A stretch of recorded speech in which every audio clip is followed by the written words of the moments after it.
Welcome to our channel. Travel insurance can protect you from unexpected trip cancellations and medical emergencies abroad. Follow these step-by-step instructions to choose a policy that provides the coverage you actually need. Step 1.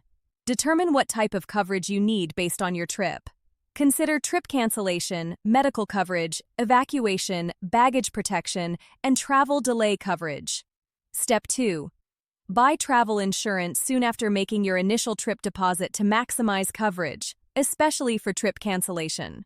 Many policies have time-sensitive benefits like pre-existing condition waivers. Step 3. Read the trip cancellation coverage carefully to understand which reasons are covered. Most policies cover illness, injury, death, severe weather, and job loss, but definitions vary. Step 4. Verify the medical coverage limits are adequate, especially for international travel. Aim for at least $50,000 for most destinations and higher for places with expensive healthcare. Step 5.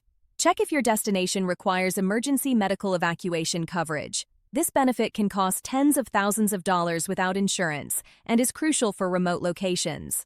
Step 6. Review exclusions thoroughly, as many policies exclude high-risk activities like skiing, scuba diving, or mountain climbing unless you purchase additional coverage. Step 7. Compare policies from specialized travel insurance companies and credit card benefits. Some premium credit cards offer travel insurance, but coverage is often limited. Step 8. Keep all documentation including receipts, medical records, and proof of trip cancellation reasons. File claims promptly and maintain copies of all correspondence with the insurance company. Don't forget to like this video and subscribe to our channel.